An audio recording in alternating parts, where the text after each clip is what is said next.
They say you don't really notice how quiet your house is until someone else leaves it. When my wife, Amy, packed her suitcase for her business trip to Denver, I remember thinking how nice it would be to have a few nights of pure stillness.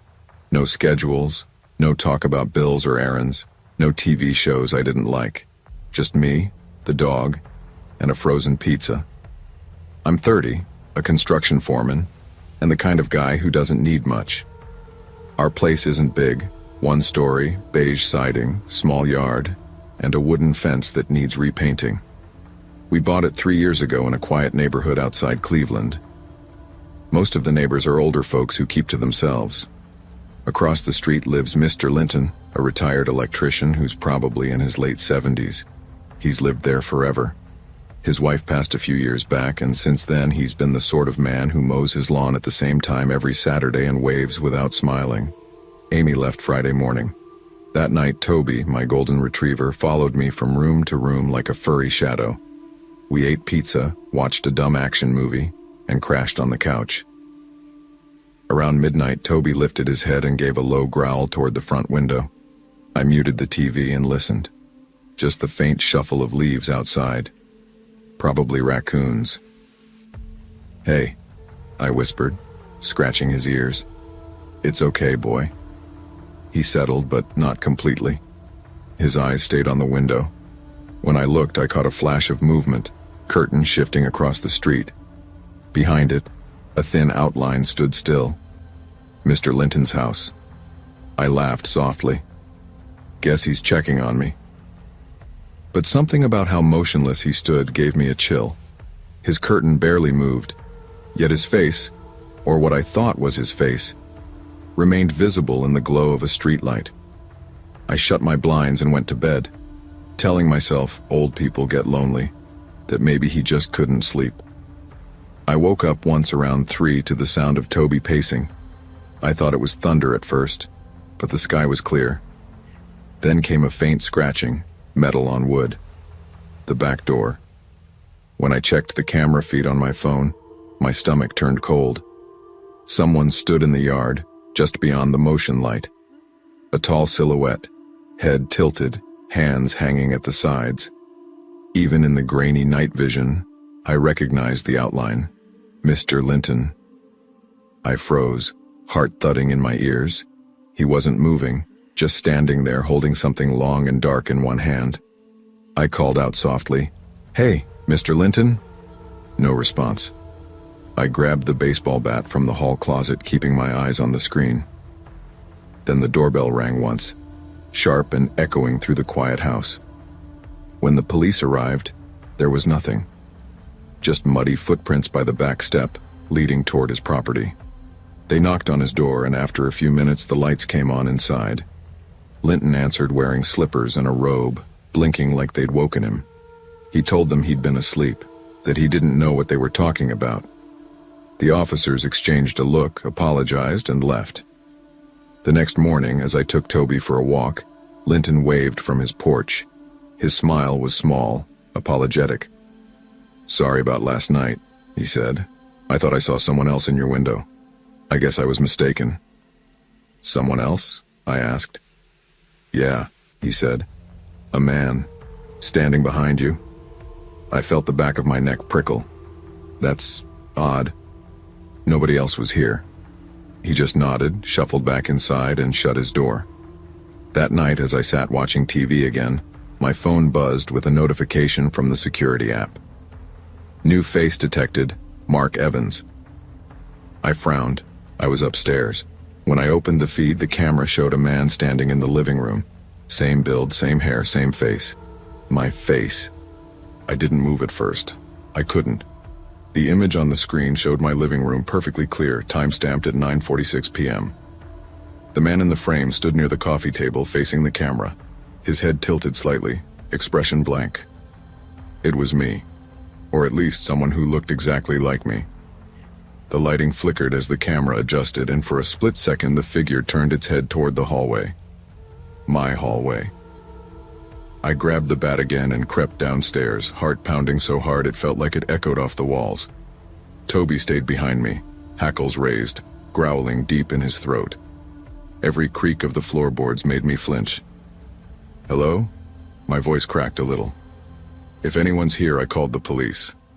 Silence. Only the soft hum of the refrigerator. I checked the living room, the kitchen, the back door. Locked. Every window latched. The place was empty. When I went back upstairs and replayed the feed, the figure was gone.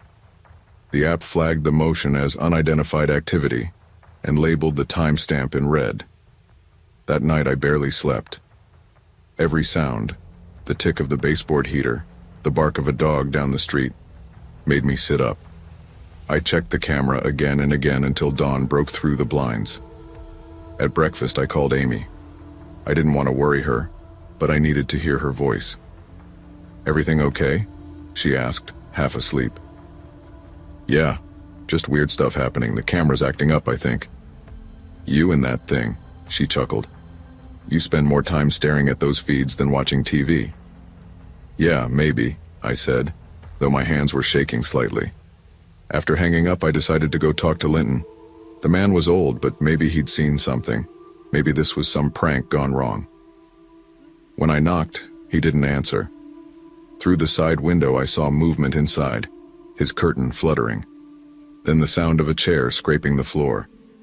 "Mr. Linton?" I called. "It's Mark from across the street." The door opened just a crack. His eye peered through. "You shouldn't come here." I frowned. "Sir? There's something in your house," he whispered. "It looks like you, but it isn't." The door shut. The lock clicked. I stood on his porch for a minute, listening to the quiet hum of cicadas starting up in the trees. My pulse thudded in my ears. When I turned back toward my own yard, I noticed something strange on the front window. A smudge, almost a handprint in the dust. When I stepped closer, I saw there were two. Side by side, both identical in size to my own hands. That evening, I called a friend from work, Eric, to come over. He was a tech guy, the kind who loved troubleshooting anything digital. When I explained what happened, he laughed at first. "Dude, it's probably a glitch. Those smart cameras sometimes double image during low light." "Glitches don't make handprints," I muttered. Eric checked the system anyway. We went through the feed frame by frame. At first, nothing seemed off, until we reached the clip from 9:46 again. "Wait," he said, zooming in. "That's weird. The shadow behind him, see it? Doesn't match your lamps. It's longer, like the light's coming from a different angle." "What do you mean?" "I mean," he said slowly, "whatever this is wasn't captured by your camera the normal way. It's like it was already inside the feed before the light hit it. Could someone hack the camera?" He hesitated. "Maybe, but that'd take skill." "And why? To freak you out?" We sat in silence. Then Toby started barking again, low and angry, facing the front door. Eric went pale. "Okay, now I'm officially creeped out." I checked the peephole. Nothing. But when I opened the door, I saw it. Muddy footprints leading from the curb to the porch. Barefoot. Human. We followed them down the driveway until they stopped at the street, right in front of Linton's mailbox. "Man," Eric whispered, "call the cops again." The officers came, checked both properties, and left with the same puzzled expression as before. No sign of forced entry, no trespasser. Could be kids, could be an animal track. Just keep your lights on. That night, I left every lamp burning. I sat in the living room with Toby asleep beside me, eyes glued to the live feed on my phone. At 2:18 a.m., the camera blinked, static for a second. Then the image returned. My double was standing outside the window, staring in. I called 911 again. By the time the cruiser arrived, the figure was gone. But I noticed Linton's house lights flickering like a strobe. The officer went over, knocked, and this time, no one answered. The next morning, I saw the front door of his house ajar. Against every instinct, I crossed the street. "Mr. Linton?" The living room smelled of dust and something faintly metallic. His recliner sat turned toward the window. In front of it, the floor was scuffed like someone had dragged their feet in circles. On the wall above his TV, photos hung crooked. Most of him and a woman I assumed was his late wife. But one frame caught my eye. A Polaroid of a man standing in this very room. Same build, same face. Mine. My throat went dry. The back door was open, curtains fluttering in the wind. On the porch steps, muddy footprints, bare, matching the ones from last night. When I got home, the living room camera was offline. The app read, "Feed unavailable, device already in use." Then my phone buzzed again, new face detected, Mark Evans. But this time, the location listed wasn't my living room. It was the camera at Linton's house. By dusk, I'd decided to disconnect everything. I tore the cameras off the walls, pulled the plugs, tossed them in a box. But when I looked out the window, I saw movement in Linton's yard. A man standing near the fence, half in shadow. I yelled, "Stay where you are," and ran outside. He didn't move. When I got closer, I realized he wasn't facing me. He was facing my house. His profile caught in the light, and I froze. It was like staring at my reflection in a mirror. Same jawline, same clothes, even the scar on my chin from when I was 12. "What do you want?" I shouted. He turned slowly. His mouth moved, but no sound came. Then, in a voice that seemed to echo from everywhere, he said, "You're standing in the wrong house." Before I could respond, the floodlight blinked, and he vanished. The police searched again. No sign of anyone. Linton was declared missing 2 weeks later. They found his robe on the porch, but nothing else. Amy came home the next day. I didn't tell her everything, just that there'd been a weird break-in. We sold the house that summer. Sometimes, though, I still get notifications from the old camera app. The system was never officially removed. The last one came last month. New face detected. Mark Evans. Timestamp 3:00 a.m. Location 118 Riverbend Lane. Our old address. Trust your instincts, even when logic tells you not to. Sometimes danger doesn't break down the door, it stands quietly, wearing your own reflection. There's something comforting about the way the countryside smells at dusk. Damp earth, pine needles, and the faint sweetness of hay carried on the wind. I used to hate it growing up, the silence and the isolation. But as I got older, that quiet started to feel like a rare kind of peace. So when Mom called and said, "You should come home for the weekend, Hannah. Your dad misses you," I packed a bag and drove the 2 hours out of the city without hesitation. The house sat where it always had, tucked at the end of a gravel road, surrounded by oak trees that looked older than time. My younger brother, Mason, still lived there while finishing his online classes. He met me at the door, taller now, but still with that same goofy grin. "City girl returns," he teased, grabbing my bag. "You bring any real coffee, or are we still drinking Dad's instant sludge?" Dad was already in the backyard, stacking logs in the fire pit. Toby, the old family dog, barked and bounded up to me, tail wagging so hard his whole body swayed. It felt good to be home. The kind of good that made you forget why you ever left. We ate burgers off the grill, laughed about stupid memories, and for the first time in months I felt the weight of city life slide off my shoulders. The fire crackled, the stars blinked awake, and Mason roasted marshmallows with the patience of a scientist.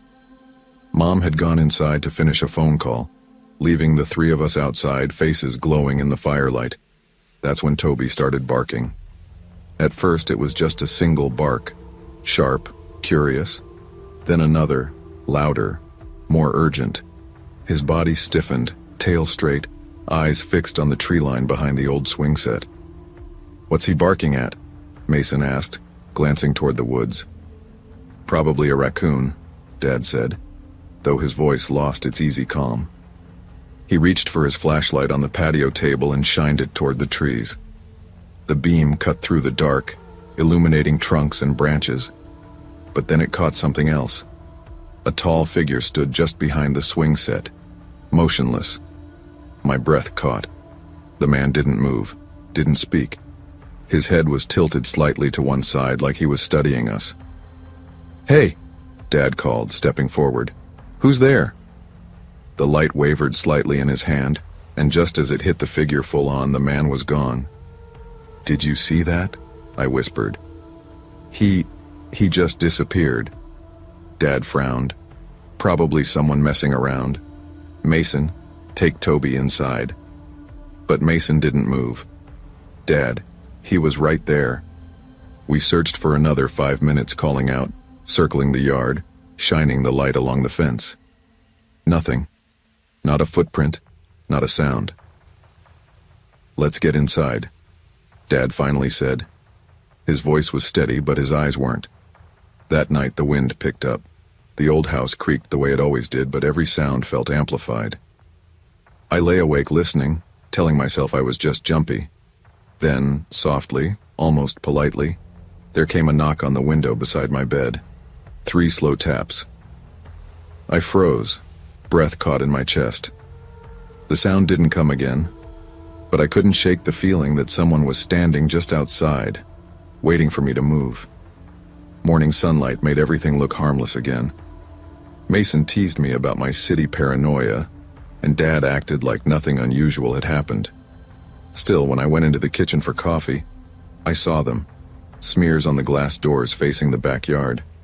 Muddy handprints, long and uneven, like someone had pressed their palms against the window during the night. "Dad," I called quietly. "Come look at this." He set his mug down and joined me. His face tightened. "Don't tell your mom." "What if someone was out there again?" "We'll check it out." He stepped outside while I stayed at the door. The morning dew glistened across the yard, but near the porch, a single wet footprint marked the wooden step, bare, human, and facing the house. Dad crouched to look closer. "That wasn't there yesterday." Dad crouched to look closer. "That wasn't there yesterday." "Shouldn't we call the police?" I asked. He hesitated, then sighed. "We will, if anything else happens." When the sheriff arrived later that afternoon, he was polite but unconcerned. "Could have been a hiker," he said. "Folks cut through those woods sometimes. I'll have a deputy patrol the area tonight." That didn't reassure me much. After he left, I walked out to the swing set, the same one Mason and I used to play on as kids. The chains squeaked in the breeze. A few feet behind it, the ground was disturbed. Patches of dirt scuffed like someone had stood there recently.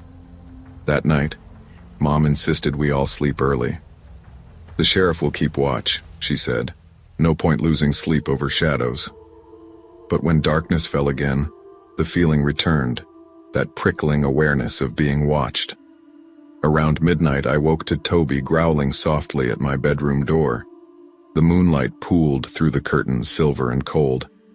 Then came the tapping. This time, it wasn't soft. It was steady, deliberate, moving from one window pane to the next. I reached for my phone with shaking hands and turned on the flashlight. Slowly, I approached the window. Outside, between the reflection of my own face and the dark beyond, I saw him, the same tall man, head tilted, eyes hidden in shadow. I screamed. Dad came running, baseball bat in hand. By the time he yanked the curtains open, the man was gone again. Toby barked furiously, pawing at the window. "We're calling the police," Dad said, voice low but firm. The deputies arrived within 10 minutes. They swept the yard, the woods, even the shed. Once again, nothing. "No sign of trespass," the sheriff said, frowning. "Could be local kids pulling a prank." "Kids don't leave handprints taller than Dad," Mason muttered. They promised to keep a cruiser near the road, but by the time their taillights disappeared, unease settled heavier than ever. The next day, Dad installed motion lights and cameras around the porch. He didn't say it, but I could tell he was shaken. Mom pretended it was all just nerves, but she kept glancing at the windows like they might come alive. That evening, I scrolled through the new camera feed on Dad's laptop. Nothing for hours, until 11:57 p.m. The screen flickered and a tall shape appeared near the trees. The motion sensor light clicked on, but the man didn't move. He just stood there, watching the house, his face completely blank. Then the feed went black. When it came back, the camera was pointed at the ground, mud and a single bare footprint facing the lens. By Saturday, we were exhausted. Mom wanted to pack up and leave for a motel, but Dad refused. "This is our house," he said. "Whoever it is won't scare us out." That night, clouds swallowed the moon. The woods were a black wall behind the house. Inside, every creak made me jump. Mason stayed awake on the couch with Toby, while Dad patrolled between rooms like a sentry. Around 2 a.m, the motion light flicked on outside. Dad grabbed his flashlight and looked through the window. "There!" he hissed. I peeked beside him and saw the man again. He was standing on the swing set, 1 foot on each seat, perfectly balanced, head still tilted. Even from here, I could feel the wrongness radiating off him. He didn't move when Dad opened the door. He didn't move when the flashlight hit him full on. Then, suddenly, he was gone. We searched the whole yard.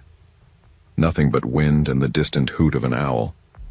When we came back inside, the front door was wide open. Morning came gray and heavy. No one spoke during breakfast. The house felt different, emptier somehow, like something had been taken without us noticing. When I went to pack, I glanced out the window. The swing set was gone.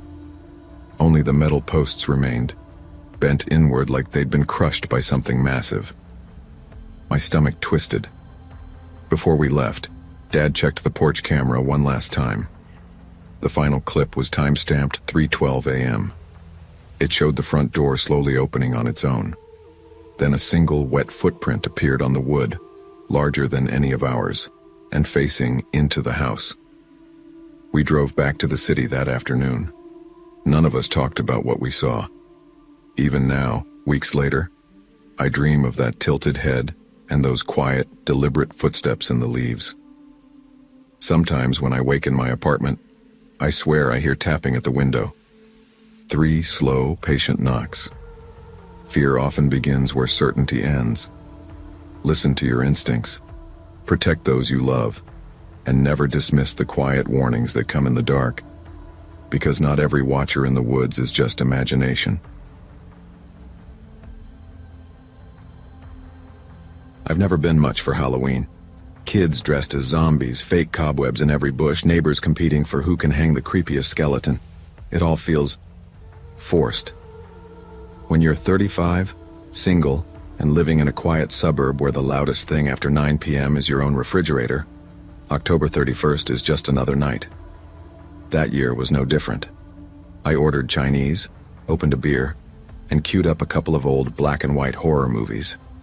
The kind with visible strings on the bats and villains that hissed instead of spoke. My kind of comfort. Outside, the street was practically dead. Most families had moved years ago. The rest kept their lights off to avoid trick-or-treaters. By 9 o'clock, the movie's flickering light was the only glow in the living room. Toby, my golden retriever, was asleep at my feet, twitching in his dreams. Everything felt peaceful. Then the doorbell rang. It startled me more than it should have. The sound cut through the quiet, sharp and echoing. I paused the movie, listened. Nothing else. I glanced at Toby, who lifted his head, but didn't bark. Probably a late trick-or-treater, I thought. I didn't have candy, but I figured I could at least tell them to move along. When I looked through the peephole, the porch was empty. The street beyond was still. The wind brushed a few leaves across the sidewalk. That was it. I frowned and waited a few seconds. Nothing. I shrugged it off and went back to the couch. Then the bell rang again. 3 quick chimes this time. Ding-dong-ding, each one louder than the last. Toby barked, tail stiff. I hurried back to the door and looked through the peephole again. No one. I opened the door halfway and peered out. Cold air met my face.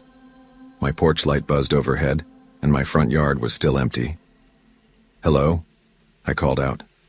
"If this is a prank, it's not funny." Silence. When I closed the door, I noticed something strange.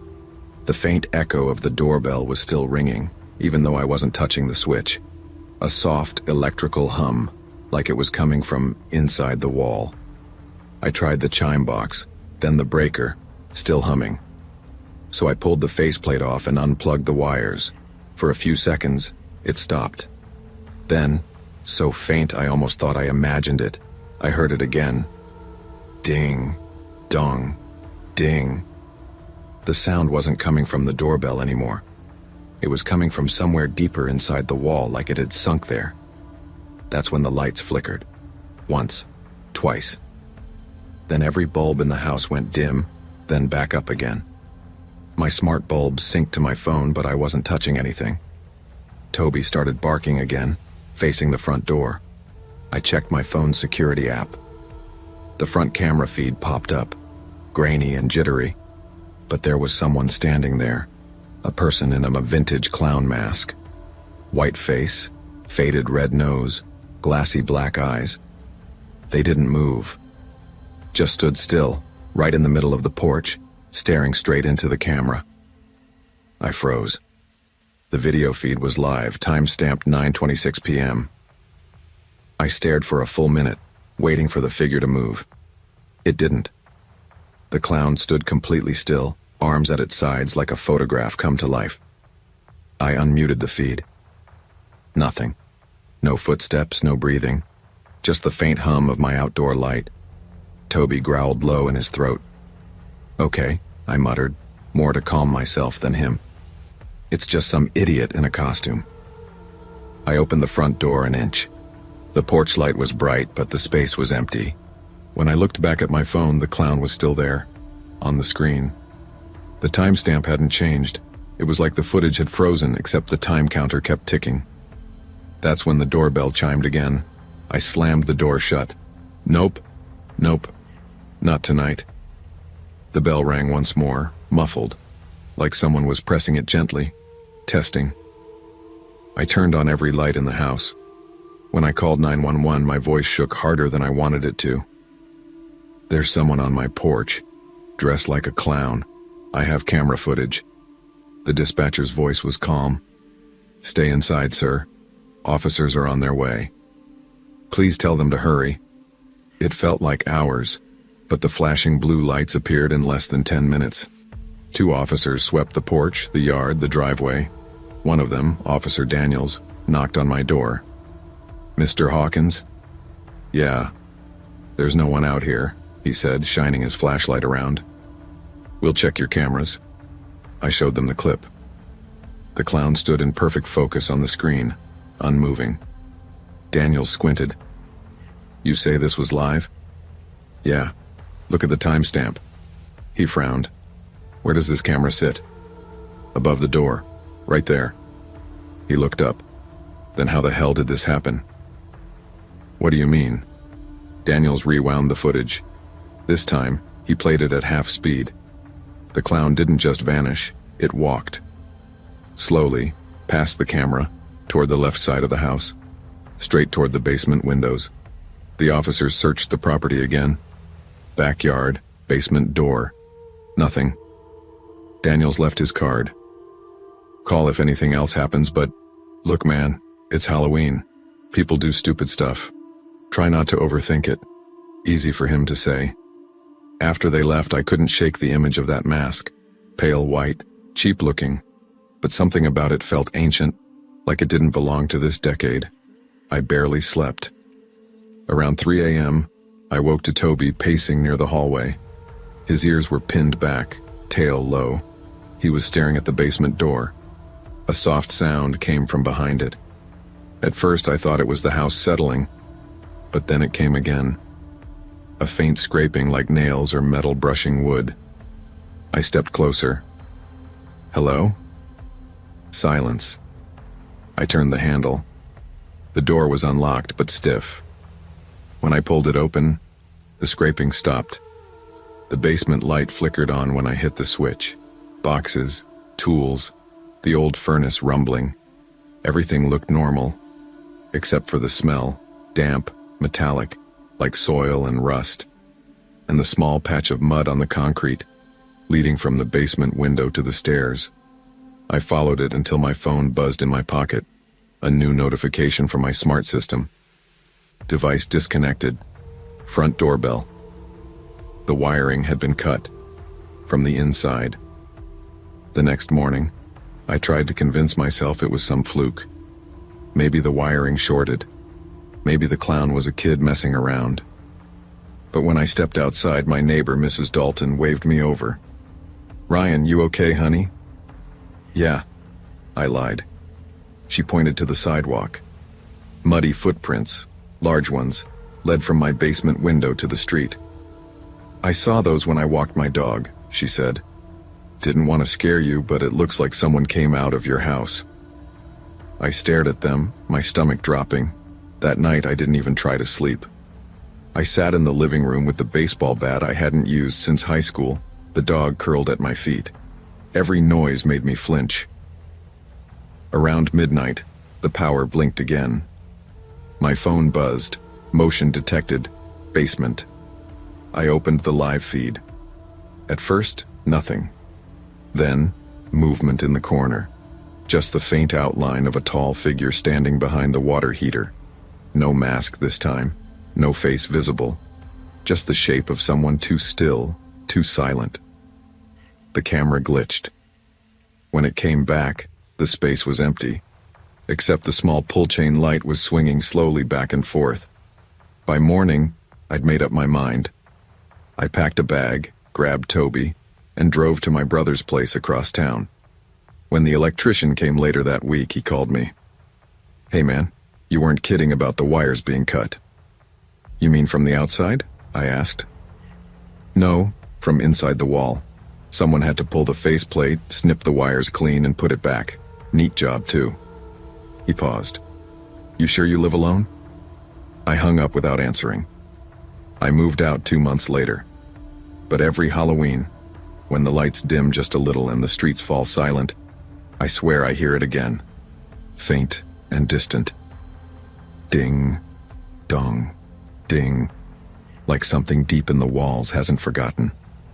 Evil doesn't always come from outside our doors. Sometimes it lives quietly within the walls we trust most. Always listen when the ordinary turns strange, because the moment you stop believing your instincts, something else starts listening for you. When my parents told me they were taking a month-long cruise to celebrate their 20th anniversary, I pretended to be bummed out. But inside, I was ecstatic. 17 years old, no curfews, no chores, no "Ryan, did you feed the dog?" or "Ryan, get off the Xbox." Just me, the house, and 4 glorious weeks of freedom. They'd just moved us into a newer subdivision outside Columbus. Fresh paint, trimmed lawns, neighbors who waved too much. The kind of neighborhood where everyone used the same mailbox and pretended to like each other. Our house sat at the end of the cul-de-sac, 2 stories of beige siding and brand new everything. The day they left, my mom kissed my forehead and gave me a list of rules. Don't let anyone inside, lock the doors, no parties, and please don't burn the house down. Dad tossed me a 50 and said, "Pizza money. Don't blow it all on video games." Then they were gone. For the first few days, I lived like a king. Mountain Dew cans lined the coffee table like trophies. I stayed up till 3 playing Call of Duty, fell asleep on the couch, and woke up at noon to the sound of my dog, Scout, whining for breakfast. He was a big mutt with more bark than brains, but he was my only company, and I talked to him like he was a roommate. The storms rolled in during the second week, the kind that shake the windows and make the lights flicker. That's when I first heard it. A clang. Metal on metal, faint but sharp, coming from the basement. I froze. Scout growled low in his throat, staring at the basement door like it had personally offended him. I muted the TV. The sound stopped. Probably the water heater, I told myself. Houses make noises. But the same thing happened the next night, and the night after that. Always around 11:30 p.m., always one metallic clang, like someone hitting a pipe with a wrench. By the 4th night, Scout refused to even go near the door. He'd lie on the opposite end of the living room, ears flat, eyes fixed on that spot. That's when the curiosity started eating at me, and when I finally decided to go down there. I grabbed a flashlight and my phone, trying to act brave for no one in particular. The power flickered as I reached for the basement light switch. The bulb buzzed overhead, throwing weak yellow light across the concrete steps. The basement smelled like dust and cardboard. My parents had barely unpacked down here. Just stacks of boxes labeled Christmas, old files, and misc. Everything looked normal, except for Scout pacing at the top of the stairs, whining like I was walking into a lion's den. Then I heard it again. Clang. This time closer, behind the back wall, near the storage shelves. I moved the flashlight in slow arcs, my breath catching every few seconds. That's when I noticed something odd. The shelves didn't sit flush with the wall.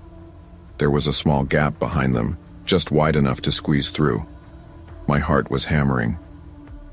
I pushed the shelves aside, boxes clattering to the floor. Behind them was a door, metal, bolted shut, scratches around the edges. Not new ones either, old, deep gouges like something, or someone, had tried to claw their way out. "What the hell?" I whispered. The flashlight trembled in my hand as I crouched closer. The door had 4 thick bolts, and no handle on this side, just a small latch for a padlock that was missing. I hesitated, then unbolted the top latch. The metal groaned. Another. Another.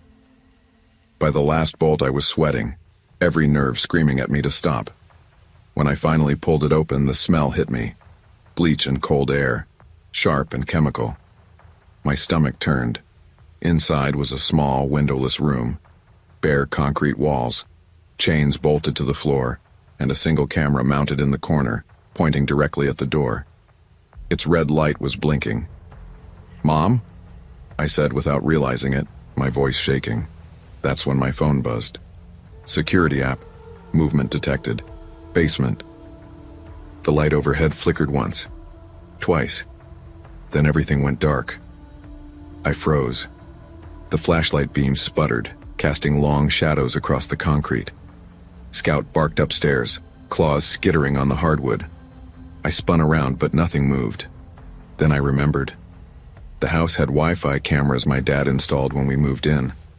The notification meant the motion sensor picked something up. My phone's screen glowed faintly in the dark. I opened the app. The live feed loaded, static at first, then me. I was on the screen, standing in the basement, holding my phone. But behind me, in the corner of the frame, something shifted. I whipped around. Nothing there. The camera blinked again. My heart was pounding so hard it hurt. I backed toward the stairs, every step echoing louder than the last. The smell of bleach hung heavy in the air. That's when I heard it. A breath. Right behind me. I ran. I didn't look back. I just bolted up the stairs, slammed the basement door, and locked it. Scout barked like crazy, tail between his legs, circling me as I leaned against the door, shaking. I called my dad, straight to voicemail. Mom's phone. Same. For the next hour, I sat in the kitchen with every light on, clutching Scout like a lifeline. Nothing happened. No sounds, no motion alerts. Eventually, exhaustion won, and I crashed on the couch, TV blaring late-night infomercials. When I woke up, sunlight was streaming through the blinds. For a second, I convinced myself it was a nightmare. Then I saw the basement door. It was open. I didn't sleep for 2 nights after that. I kept the basement locked and pretended everything was fine. When Mrs. Holloway, our next-door neighbor, came by with her tiny dog, I asked, "Hey, do you know if the house had any renovations before we moved in?" She frowned. "You mean the Wilson place?" "Oh, honey, you didn't hear?" "Hear what?" Her voice dropped. "The man who lived there before you. He was arrested. Police found something in his basement. Said he'd been keeping women down there, filming them." My skin went cold. "Filming?" I managed. She nodded, whispering like it was a church secret. "They said he had cameras everywhere. He's in prison now, I think." I mumbled something about needing to get Scout and rushed inside. The house felt different after that. Every sound, every creak made my stomach twist. That night I checked the basement feed again. Camera 1, dark. Camera 2, static. Camera 3, the metal room. The chains were empty, but the camera's red light was still blinking. Then, movement. The door swung shut on its own, and someone whispered my name through the speaker. I don't remember running, only the pounding of my feet on the floor and Scout barking nonstop. I grabbed my keys, shoved my wallet into my pocket, and bolted for the door. The police didn't believe me at first. They searched the house, found nothing. No hidden door, no metal room. Just plain drywall where it had been. The officers exchanged looks like I was wasting their time. But when they checked my phone, their faces changed. The footage was there. 30 seconds of me standing in the basement, the door opened behind me. And then, a figure stepping out. Tall, pale, wearing my dad's old work shirt. The feed ended in static. They called my parents, cut their trip short. We stayed in a hotel until they could evaluate the property. A week later, we moved out. My dad never said it, but I saw the fear in his eyes when the realtor told him the basement had been remodeled years ago. No record of any extra door. Scout still refuses to go near basements. Honestly, I don't blame him. Some doors stay closed for a reason. Curiosity is a powerful thing, but sometimes what you uncover isn't meant to be understood. There's a difference between being brave and being reckless, and learning that difference might be what keeps you alive. When I first saw the house, it looked like the perfect place to start over. Quiet street, wraparound porch, a maple tree in the yard just starting to turn red for autumn. I'd been living out of boxes for months after the breakup, floating between friends' couches and short-term rentals, trying to convince myself I was healing. The truth was, I was exhausted. Tired of the city noise, tired of feeling like half a person, and tired of waking up to the same memories on repeat. So when I found the listing for a 2-bedroom fixer-upper in New Hampshire, I didn't think twice. It was old, built in the 1940s with uneven floors and floral wallpaper that peeled in the corners, but it felt solid, honest. Something I could build a new life inside. My realtor, Mark, gave me a sympathetic smile when I told him I was recently single. "Fresh start," he said, handing me the keys. "Just needs a little love." The first week I didn't mind the creaks and drafts. The house had a personality, like it was getting to know me. I spent my days sanding cabinets, painting walls, drinking too much coffee, and falling asleep on the couch watching renovation videos. At night I'd listen to the wind tapping the shutters and the occasional rumble of a passing truck on the main road. Peaceful, safe. Then, on the 10th night, I woke up to a sound, faint but steady. Creak, creak, creak, like someone pacing directly above me. My bedroom ceiling was right below the attic. I lay still, my heart beating fast, counting the seconds between each step. After a minute, it stopped. I told myself it was the old wood expanding in the cold. Or maybe a squirrel. Houses like this made noise. That's what I told myself anyway. The next morning, I almost believed it. A week later, I found the dust. I was walking toward the kitchen, half awake and desperate for coffee, when I noticed a thin trail of gray insulation sprinkled across the hallway floor, directly under the attic hatch. It wasn't there the night before. I stared up at the square panel in the ceiling. The metal latch was slightly askew. I'd never opened it since moving in, but seeing it now made my stomach tighten. "Probably wind," I muttered, though the rational part of me knew the attic hatch didn't just open itself. That night I texted my friend Emma about it. "Me. Heard noises again." Emma. "It's an old house, Claire. Wood moves. Things settle." Me. "There's dust on the floor under the attic hatch." Emma. "Probably mice. Just set traps." I tried to believe her. I even laughed at myself for being dramatic. But when I lay in bed that night, I couldn't sleep. The silence felt wrong. Too heavy, like the air was holding its breath. And then, faintly, it started again. Creak, creak, pacing. I reached for my phone, opened the camera, and pressed record, pointing it toward the ceiling. I don't know why. Maybe I just needed proof that I wasn't losing it. I finally fell asleep sometime after 3 a.m., phone still recording. When I woke up, sunlight streamed through the blinds. My first thought was relief. No noise, no footsteps, nothing strange. I even laughed when I remembered the recording. Then I watched it.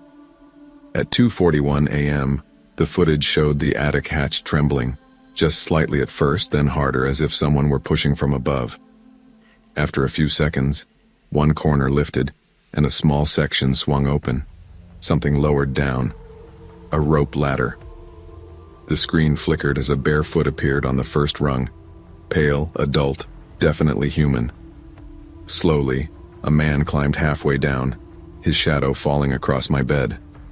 Then he stopped, head tilted, looking straight toward the camera. For a full 5 seconds, he didn't move. Then he climbed back up. The hatch closed. I dropped the phone.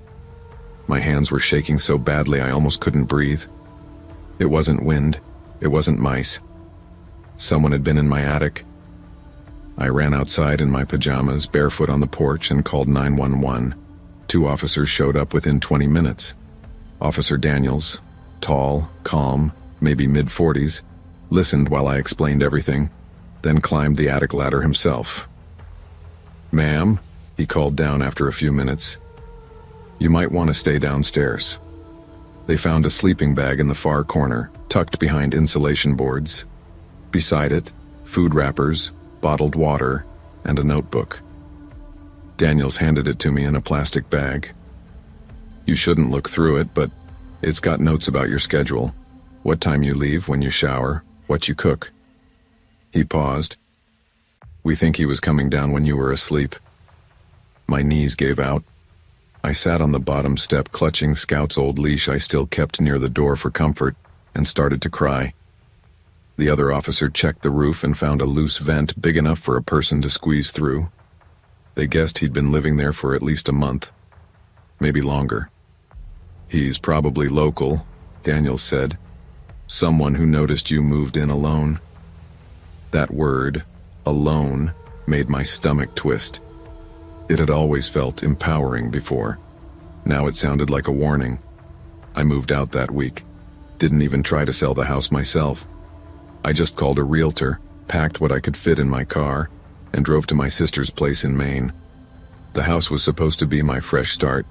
Instead, it became a reminder that peace can be an illusion, that sometimes the quietest places hide the loudest dangers. I never watched the video again. The police kept it for evidence, though they never caught the man. Maybe he left town. Maybe he didn't. Now, in every apartment I've lived in since, I can't fall asleep without checking the ceilings. If I hear even the faintest creak above me, I look up. Not because I expect to see someone, but because I know how easily you can convince yourself you're safe until you're not. Sometimes starting over means realizing the world doesn't owe you peace. You have to build it yourself, and guard it. When something feels wrong, it usually is. Silence and solitude can heal, but they can also hide danger. Never ignore the small signs, the ones that whisper before they scream. It all started with the snow. Thick, heavy snow that fell in slow motion, the kind that muffles sound until the world feels wrapped in cotton. When Thomas told me we'd be moving north for his new job, I tried to be excited for him. He'd been working toward that position for years, lead engineer for a private energy company. And the pay meant we could finally stop renting and start thinking about a future. But the truth was, I didn't want to leave. I was 5 months pregnant, my body changing faster than my mind could keep up, and the idea of being hours away from family or a proper hospital made my stomach twist. Still, I smiled, packed our things, and told myself this was what good wives did. They followed. The company offered temporary housing, a cabin in the mountains while we waited for our house to be ready. It wasn't a vacation cabin either, more like something built in the 1950s and forgotten. But it was clean. with a wide porch that overlooked a valley and pines so tall they seemed to pierce the clouds. Thomas loved it immediately. He said it was quiet, peaceful, a good change of pace. I wanted to believe him, and for the first week I almost did. I walked the dog, our shepherd mix, Luna, along the trails, baked bread, and watched flakes of snow drift past the window like tiny ghosts. The nearest town was miles away, a little place called Ashwood with a diner, a general store, and not much else. The lodge owner, a gray-haired man named Walter, stopped by once to drop off extra firewood. "Not many folks around this time of year," he said, stomping snow off his boots. "You'll have the mountain all to yourself." He said it like a blessing, but something about the way his eyes lingered on the tree line made it feel more like a warning. That night I couldn't sleep. The wind howled through the chimney, and Luna kept pacing the floorboards, whining softly. Around midnight I got up for water and noticed something strange outside. Large prints in the fresh snow leading from the woods to the porch steps. They were barefoot, human-shaped. When I mentioned it to Walter the next day, he laughed it off. "Snow warps tracks," he said. "Could have been a deer or a bear. Don't go scaring yourself, Miss Naomi." But I knew what I saw. And every night after that, the silence of the mountain started to feel less like peace and more like someone holding their breath. Thomas worked long hours, often leaving before sunrise and returning after dark. He said the new job demanded it, but his absence made the cabin feel cavernous and strange. The footsteps began on the fourth night. Slow, deliberate crunches in the snow outside, circling the cabin. Luna would growl low in her throat and stand at the door, ears pinned back, tail rigid. I'd pull the blanket tighter around me and try to tell myself it was an animal, but animals don't stop and breathe under your window. I started keeping a fire burning through the night, even though it made the cabin stiflingly warm. The crackling flames felt like company. Every so often I'd glance toward the frosted glass panes, half expecting to see a shadow there. One morning, I found the tracks again. Fresh ones, bigger than before, looping around the cabin in wide circles. Barefoot, always barefoot. When Thomas came home, I showed him. He frowned but tried to stay calm. "Could be kids from town pulling a prank," he said. "We'll talk to Walter." Walter came by that afternoon. He crouched by the tracks, squinting. "Odd," he muttered. "But snow plays tricks on you. Melts, refreezes, looks different than it is." He was lying. I could tell. The way his hand trembled slightly as he brushed snow off the porch railing. It wasn't the gesture of a man seeing nothing. That night I sat awake with Luna by my feet, one hand on my stomach, listening. The steps came again, slow and patient, circling. When the clock read 2:13 a.m., the footsteps stopped right outside the front door. Luna barked, a sharp, frantic sound that made my heart hammer. I reached for the phone, but the signal was gone. Deadline. I waited for the knock that never came. By sunrise, the steps were gone, erased by new snow. But I knew someone had been there, watching. Thomas took a day off that weekend, partly because he was worried, partly because he wanted to prove I was imagining things. We armed ourselves with flashlights and walked into the woods with Luna trotting ahead. The deeper we went, the quieter it got. Even the birds seemed to hold back their songs. After about 20 minutes, Thomas stopped and pointed at a tree trunk. "What's that?" It was an eye, carved right into the bark. A human eye, crudely etched but unmistakable. Then we saw another, and another. Dozens of them on trees surrounding a small clearing, all facing the same direction. Toward the cabin. Thomas tried to laugh it off. Some local kids, maybe. Weird art project. But I could hear the strain in his voice. We went back to the cabin before dark, both pretending we weren't shaken. He promised to call the sheriff in town the next morning, though I could tell he doubted they'd take us seriously. That night, the wind died completely. The silence was thick enough to choke on. I dozed on the couch with Luna curled beside me. Sometime after midnight, Luna lifted her head and growled. Low. Continuous. Then she started barking, loud and desperate, claws skidding on the floor as she lunged toward the window. I sat up, heart pounding, and froze. A pale hand pressed against the glass, fingers long and thin, skin almost translucent under the moonlight. The hand stayed there, motionless, while a slow breath fogged the glass from the outside. I couldn't scream. I couldn't move. I just watched the fog bloom and fade, until the hand slid away into the dark. Thomas called the police at dawn. 2 officers arrived, one young, one older, both wearing that patient, skeptical look people reserve for the hysterical. They found nothing. No tracks, no fingerprints, no damage to the windows. The snow around the porch looked untouched, except for the fresh prints from the officers themselves. You said it was around midnight? The older one asked. Snow's been falling since 2. Could have covered everything. Then look in the woods, I said, voice shaking. There are carvings, eyes, on the trees. The younger officer agreed to check. He came back 15 minutes later, pale and quiet. Yeah, he said finally. They're there.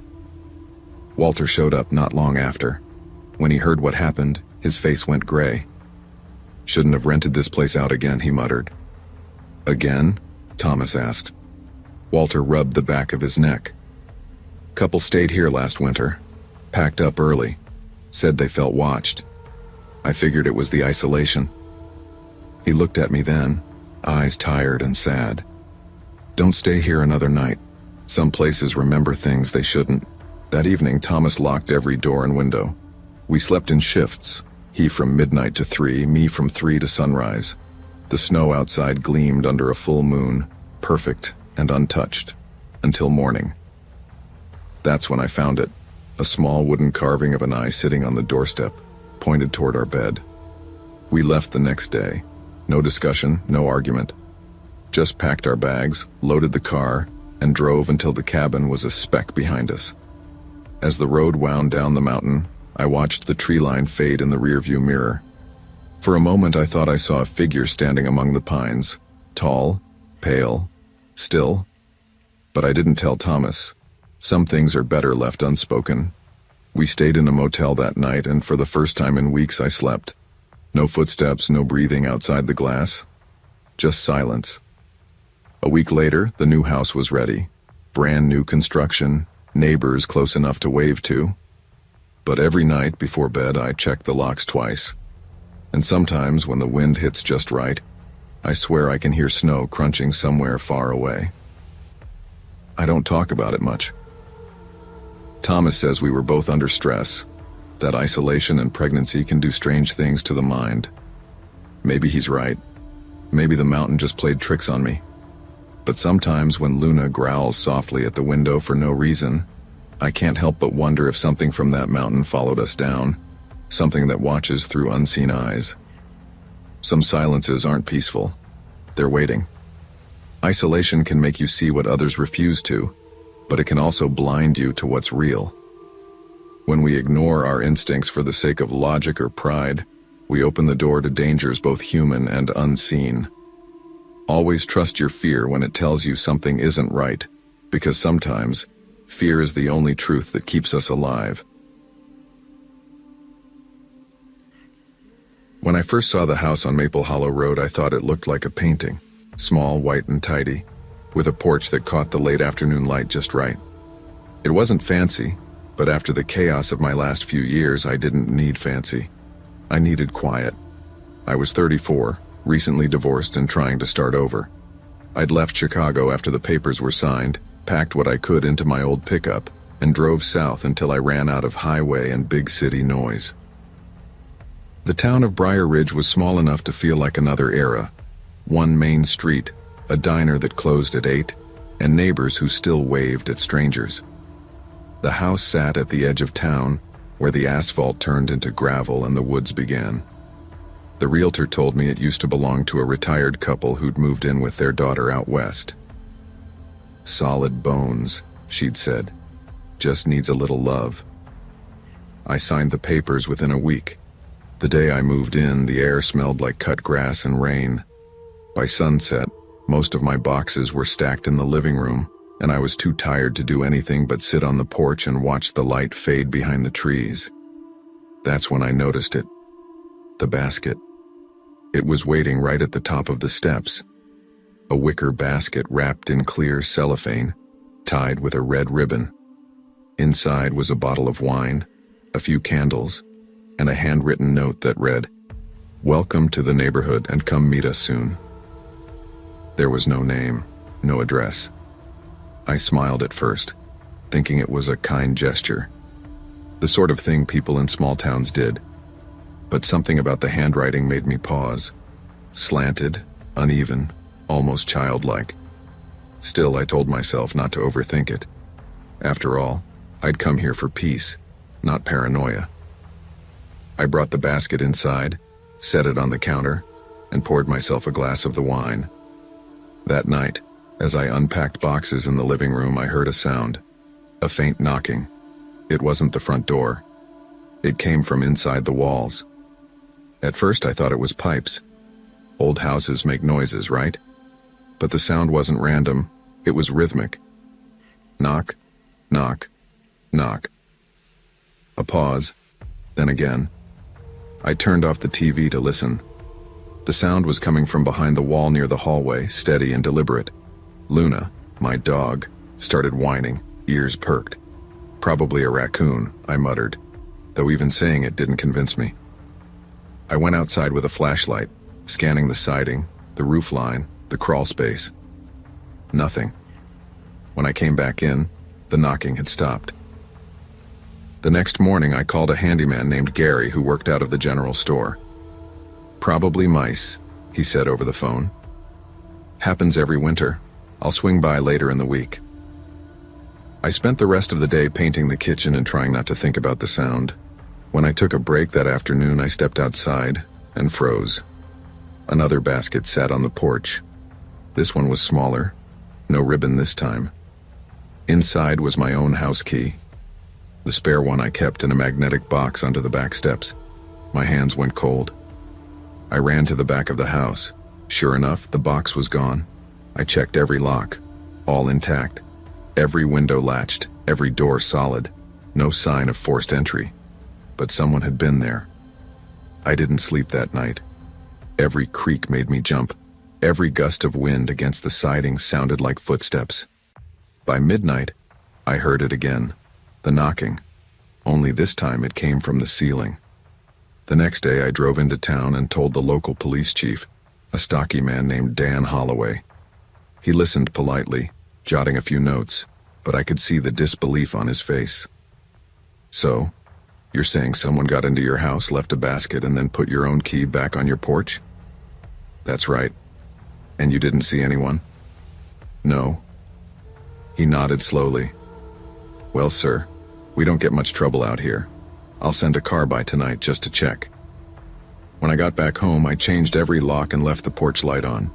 The woods behind the house looked endless, darker than they should have in the fading light. Around dusk, I was in the kitchen when I heard it, a soft voice outside. "We left something else for you." It wasn't loud, it wasn't a shout, just a calm, conversational tone, like someone standing on the porch talking through the screen. I froze. The voice came again, closer. "You didn't open it yet." I turned off the light and crouched low, peering through the window. The porch was empty. Only the basket sat there again, faintly visible in the glow from the streetlight. Then came footsteps, slow, heavy ones, crunching over gravel, circling the house. Luna growled from under the table. My pulse thundered in my ears. I reached for my phone, whispering into it as I dialed 911. When the police arrived, lights flashing, the footsteps were gone. The woods were silent. But they found something in the mud. Prints. Barefoot, deep, leading from the forest straight to my porch. And the original note, still inside the basket, now rewritten in that same crooked handwriting. "We're already home." I stayed at a motel that night. The next morning I returned with 2 officers and Gary, the handyman. The house looked untouched. Nothing broken, nothing stolen. The officers searched the woods for an hour and found nothing but trees and snow. "You got pranksters," one of them said. "Probably kids messing with the new guy." But kids don't walk barefoot through the woods in 30-degree weather. Gary pulled down a section of wall paneling in the hallway to check for pests. What we found wasn't a nest, it was a crawl space. Narrow, dusty, lined with insulation and spider webs. And inside, lying in the dark, was the missing magnetic key box. Someone had been living there. The police dusted for prints but didn't find anything useful. They suggested cameras, maybe a motion sensor. "Could have been a drifter," Chief Holloway said. "Happens now and then. Probably moved on." That night, I stayed awake in the motel room, staring at the ceiling. I thought about the voice, the prints, the note. Whoever had been there wasn't just passing through. They knew the house. They knew me. I didn't go back for 3 days. When I finally returned, the house felt different. Empty but not safe. The police had removed the evidence, but the air still carried that scent of old dust and candle wax. I started packing again.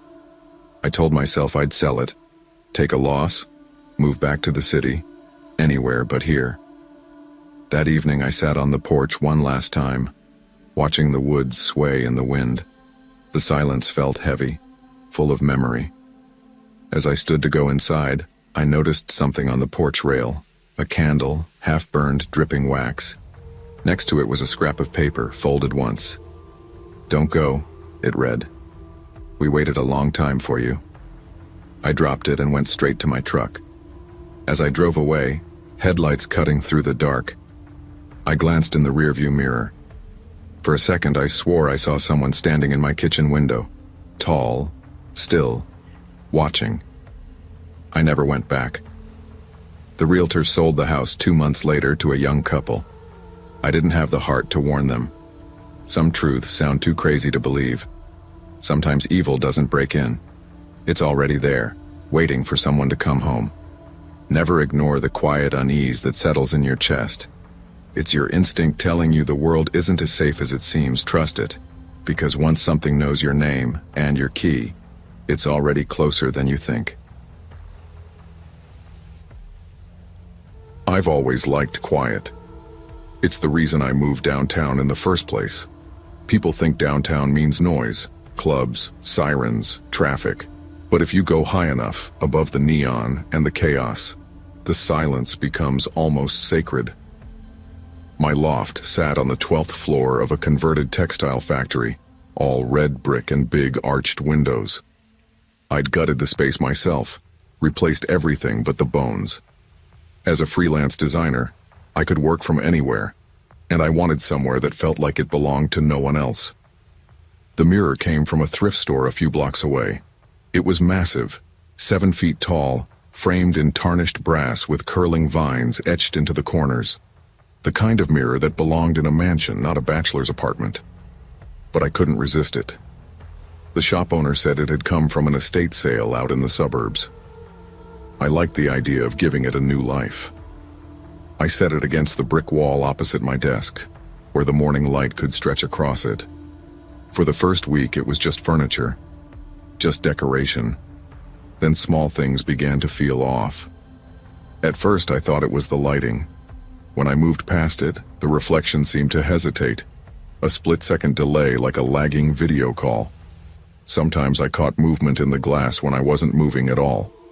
I blamed the old bulbs in my ceiling fixtures, replaced them, and told myself to stop being paranoid. But the mirror made me uncomfortable in a way I couldn't quite name. It wasn't fear, not yet.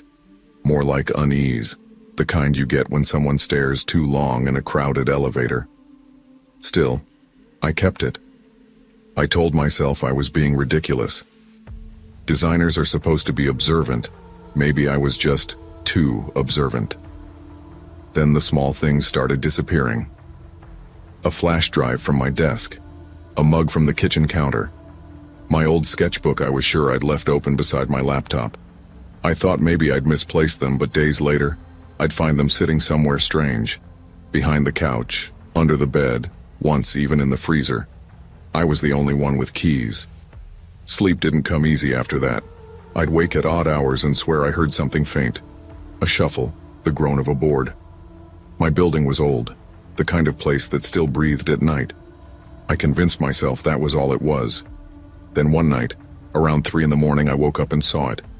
My reflection was standing half a second too still. I blinked, and for just an instant, I thought I saw someone standing behind me. A tall shape, blurred by the faint light from the street. When I turned around, nothing was there. I laughed, too loud, just to prove I could.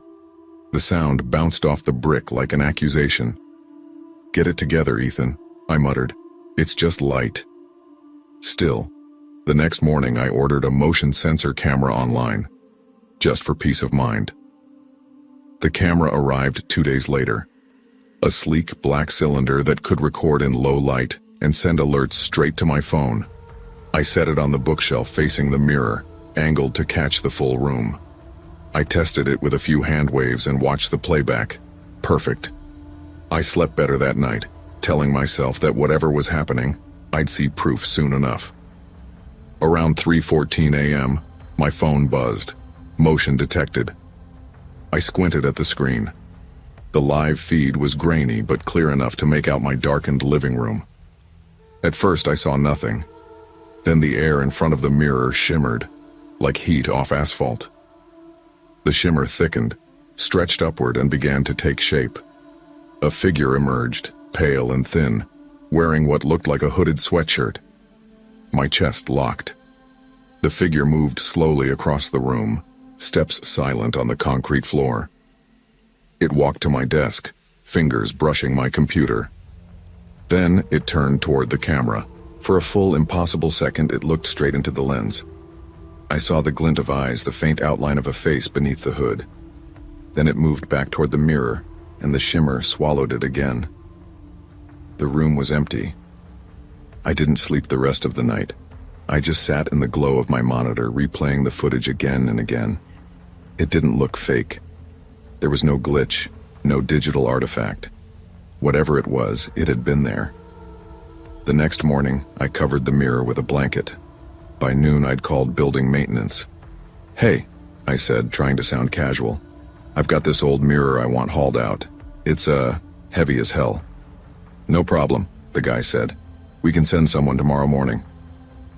When I hung up, I stood in front of the covered mirror, listening. The blanket rippled slightly, just once, like a slow exhale from beneath. The movers arrived just after 9. 2 guys, Ray and Hector, both middle-aged, both the kind who could lift anything without breaking a sweat. I pretended to be busy at my desk while they pulled the blanket off. I tried not to look, but curiosity won. Without the blanket, the mirror looked different. The glass had a faint haze, as if something had been pressed against it from the other side. Fingerprints, smudges, even a faint outline that looked like a face near the top edge. "Where do you want this?" Ray asked. "Anywhere but here," I said. They laughed. I didn't. They lifted it away from the wall and froze. Buddy," Hector said. "You knew this was back here?" Behind the mirror was a narrow opening in the drywall. Not a vent or wiring cavity, an actual crawl space. About 3 feet deep, 6 feet high. Inside was a folding cot, some empty water bottles, and a pile of food wrappers. A faint smell hit me then. Sweat, decay, and something metallic. My stomach lurched. Ray pulled out his phone. "We're calling security, man. This is not okay." My hands were shaking. I crouched to look closer and saw something small glinting near the baseboard. A lens. A camera lens, fixed through a hole in the back of the mirror frame, perfectly aligned with where I usually sat at my computer. Someone had been watching me, not through the glass, from inside the wall. The cops arrived within 20 minutes. They taped off the area and took my statement. I tried to stay calm, but my voice kept cracking. The older officer, a woman named Torres, crouched near the opening with her flashlight. "There's a latch on the other side," she said. Probably accessed through the maintenance corridor. Looks like someone's been using it for a while. A while? I echoed. She nodded. Based on the wrappers and bedding, weeks, maybe months. They dusted for prints, took the camera, and promised to review the building's security footage. I told them about the video I'd recorded the night before. When Torres watched it, she frowned.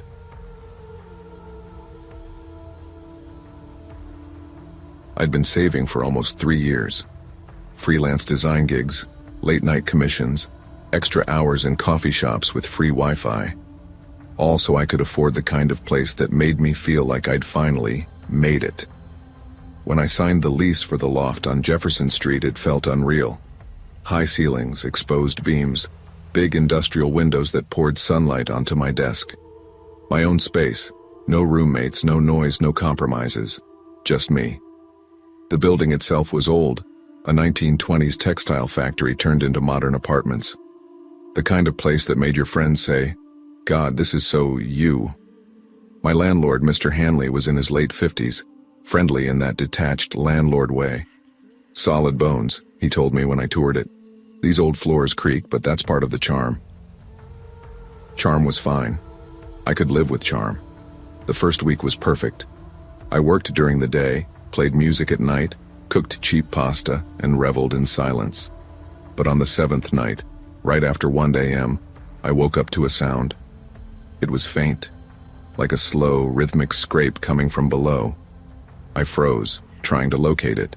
Definitely not from the street. It sounded like something heavy dragging across wood. Then footsteps. Pacing. I got out of bed, crept toward the window, and looked down at the streetlights painting the empty sidewalk. The building beneath mine, Unit 3B, was supposed to be vacant. I knew because I'd asked about it when I moved in. Hanley had said it was being renovated. I stood there for 10 minutes, listening. Eventually the noises stopped. When I told myself it was the pipes, I almost believed it. By the 3rd night, it wasn't just footsteps. It was pacing, deliberate, patterned. Then dragging again like someone moving furniture, and humming. A woman's voice, faint, tuneless. I pressed my ear against the floorboards. The sound came directly beneath my bed. My stomach knotted. The next morning, I called Hanley. "Hey, it's Lena from 4B. You said the unit below me was empty, right?" "Still is," he said, distracted. I could hear papers rustling in the background. "Well, someone's down there. I've heard noises for 3 nights." "Ah, these old buildings," he said. "Sound carries. Probably the boiler or the elevator shaft." "Boilers don't hum," I said. He sighed. "I'll look into it." He didn't. That evening I went downstairs myself. The hallway smelled like dust and paint thinner. The door to 3B was shut, a shiny padlock hanging from it. But when I leaned close, I could hear a faint shuffling sound inside. "Hello?" I said softly. Nothing. Then for just a second I thought I heard my own voice echo back. The same tone, the same rhythm. "Hello?" I stepped back fast enough to hit the opposite wall. My heart thudded.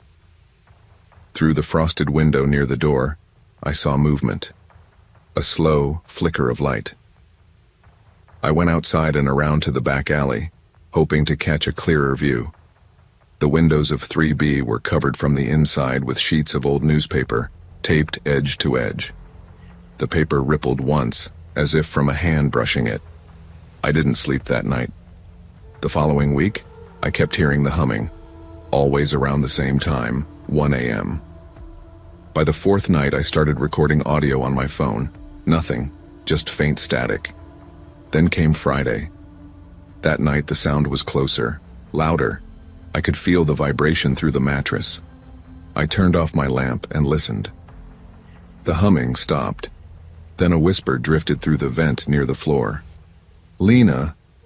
I sat up straight. It wasn't a voice I recognized, not exactly, but it sounded like me. "Lena," it said again, slower this time. My exact pitch. My voice. I wanted to move, but my body wouldn't. The air felt thick, pressing down. Then, Silence. The next morning I told myself I'd imagined it. Sleep deprivation does weird things, but a part of me knew I hadn't. That night, I set my phone up on a chair by the bed, camera facing the floor. I hit record and tried to sleep. When I woke, the sun was coming in. Everything looked normal. I picked up the phone, half embarrassed by my own paranoia. Then I hit play. For 2 hours, nothing happened. Then at 3:12 a.m., the floorboards beneath my bed began to bulge upward just slightly. A pale hand, thin, dirt-streaked, pushed up through the crack. The fingers flexed, reaching, brushing the air before retreating back into the dark. I dropped the phone. The police came within an hour. The officer in charge, a woman named Davis, took my statement carefully. "You're sure this is your video?" she asked. "Yes." "And you've never seen anyone come or go from 3B? "No. It's supposed to be empty. They forced the lock on 3B's door." I stayed behind them, heart hammering. The air that spilled out was damp and sour. Inside, the apartment was stripped bare. No furniture, no lights, nothing but scattered newspapers and the faint imprint of footprints in the dust. Then Davis crouched near the far wall. "There's a hatch," she said. She pried it open. A narrow tunnel led down into blackness. The officers followed it with flashlights. I waited at the door, shaking. After a minute, one of them called up, "It connects to the basement." They found the crawl space beneath my loft, directly under my bedroom. Inside were a blanket, half-eaten food wrappers, a small lantern, and headphones wired to a vent shaft. Someone had been living there, listening, recording. The part that made me sick was what they found last, a small tape recorder with my voice on it. "Hi, this is Lena," it said, over and over. They never caught whoever it was. I moved out 2 weeks later. The landlord refunded the rest of my lease without a fight. I found a smaller place uptown, newer building, more neighbors, fewer shadows. Still, I sleep with earplugs and keep the vents covered. Sometimes late at night I catch myself listening for humming that isn't there. When people ask why I left downtown, I just say, old buildings make too much noise. It's easier than explaining the truth, that someone learned how to sound like me, how to crawl beneath my life until I almost answered back. The scariest voices are the ones that sound like your own. Trust your instincts. When something feels wrong, don't wait for permission to protect yourself. Real monsters don't hide in myths. They live in walls, crawl spaces, and the cracks of our everyday lives.